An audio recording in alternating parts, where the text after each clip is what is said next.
So I've named this Occam's Razor because Occam was an 14th century Franciscan monk who came up with the concept that the simplest explanation is the most likely explanation. Don't look for really complex explanations. We found here that there's very low groundwater. You'll see in the charts that I produce later on. But it's the risk of groundwater is exceptionally low, and I happen to know because my cousin pumps the water out for a heating system for a building nearby, that the water is about and if not more than 70 meters below the ground level, so it's nowhere near the property, so you can strike out rising damp immediately. The other sources of water are condensation. Well, most properties do suffer from condensation to some degree, and when you've rented a place out, that's a really likely at least to have a effect on the property. And I think you know from the other property I surveyed for you that may well be the case. Penetrating damp is unlikely to affect that central chimney breast, but on the side there were definitely issues on the wall behind. The bricks have calcium sulfate salts blistering there.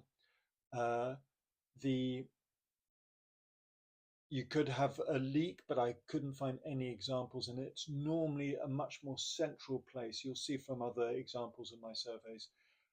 Hygroscopic salts is highly possible. I'd say it's likely to be part of the problem because it's around a chimney breast. My only doubt is that they're growing mold up against the hygroscopic salts, and that doesn't normally occur because the hygroscopic salts will buffer the surface relative humidity. I have managed to grow mold on hygroscopic salts in the past in extreme humidity, and it was actually quite cold as well in a garage.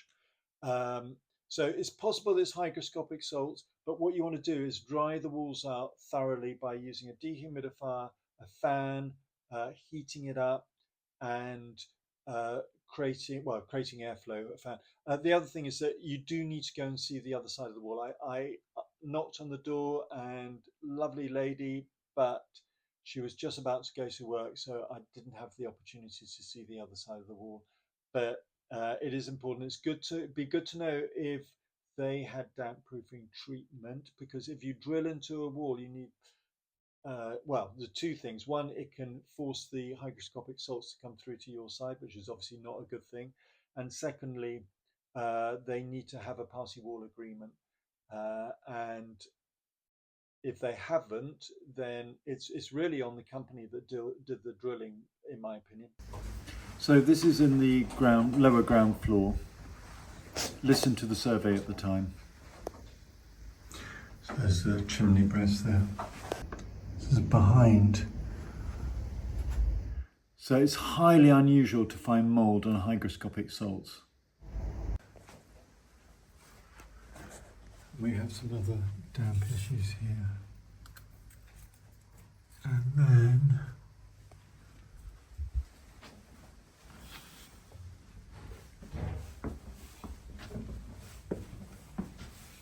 so this is on the ground floor. And there's dampness there, concerns there. So this is using a radio frequency pretimeter damp meter. And you'll see there's dampness right up to the top of the chimney breast and on the external wall. That's penetrating damp. So you've got three different types of damp issue here. Hygroscopic salts, penetrating damp, and condensation.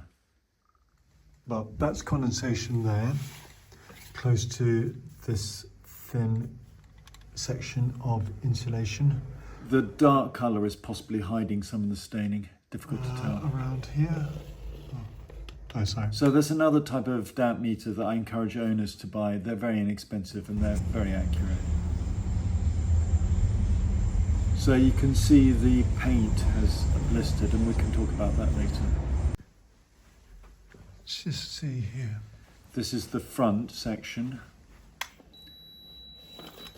And despite damp proofing treatment, this wall is damp as well. But that's because it's penetrating damp. Yep.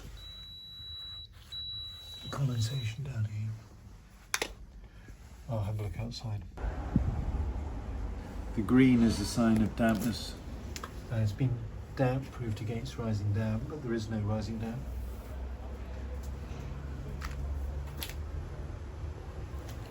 Two different types, these ones as well. So the bullet holes are sort of more of a British technique, and the round ones are more of a continental Dutch technique. So that's going to cause dampness. This needs to be repainted. Basically you get micro cracking, water gets through these little cracks in behind the impermeable paint, and then causes salts to crystallize, and then it causes lots of micro cracking that exacerbates the problem. You just have to keep on top of it, paint it. So the paint stops the vapor coming out and encourages the water to go through. You should have permeable paint, lime wash, but once you've got impermeable paint on, you have to have at least as impermeable, if not more impermeable than the current coat, which typically means, unless you know what's on it, that you have to go to something like Zinza or Dulux external masonry impermeable paint. Doesn't too bad. So it's about 20 minutes later, and there's no sign of a leak. This is a leak test. You allow the water to run, you close off the valve, you let it come to equilibrium, and then it should stop.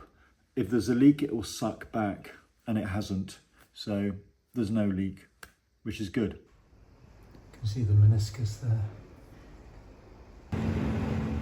So there's a manometer to test the vent speed. This is upstairs bathroom, and there's hardly any ventilation at all there. I suspect the vent isn't going out at all, possibly just into the void above. Difficult to know without having access. So I've taken the fan out to find out. This is downstairs. Similar vent speed there. Or something else. So this is the theoretical speed of the fan, which is not as good as we would want it to be. It's obviously a lot better than with the ducting, but this particular fan... The building regs is 15, the manufacturer's specification is 25, but it's only a fraction of that. And it's showing about 4. There's also excess. It shouldn't be more than about that length, because all of these concertina up and cause loss of airflow resistance. Probably the cold water pipe there, causing heat loss. So this is using a thermoimaging camera, and with hygroscopic salts you wouldn't expect to see any heat loss. With normal water you would do. So that's one of the key differences, because hygroscopic salts are not a source of moisture.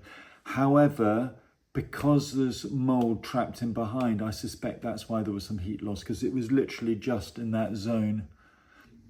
That is calcium nitrate. So by calling it Occams Razor, I'm suggesting that it's somehow easy, and it's not at all, it's complex.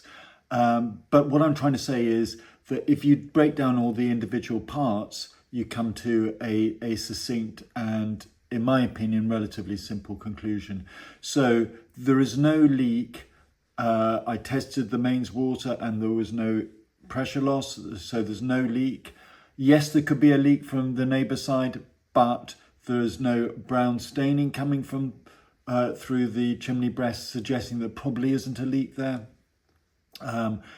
There is definitely penetrating damp, but the penetrating damp wouldn't come across the wall and onto the chimney breast and show itself on the chimney breast in the way it is doing.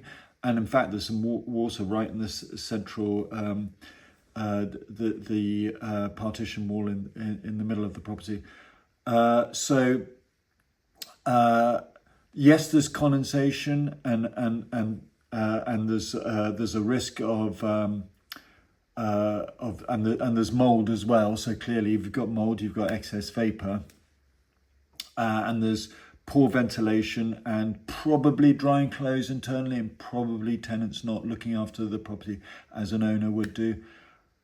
But we clearly have hygroscopic salts. So those damp patches on the chimney breasts are clearly hygroscopic salts, and probably the two down, the one by the skirting board. The property has been damp proofed against rising damp, although there's no evidence of a risk of rising damp. Rising damp comes from groundwater only, and the water under the property is pumped out to about 70 metres below ground, so you wouldn't get rising damp. But rising damp treatment changes the way that a property behaves or wall behaves. So it probably does sound a bit complicated, but my conclusion is the primary issue in the centre are hygroscopic salts, and that you are getting mould, and in fact you're getting some heat loss there because of having the mirror up against the wall and the high humidity over long periods of time. So those are my conclusions. I'm trying to make something that seems complex a little bit simpler, but you'll read the report and hopefully I'll express myself in a different way, and hopefully somehow I'll get the message across. Okay, thank you very much.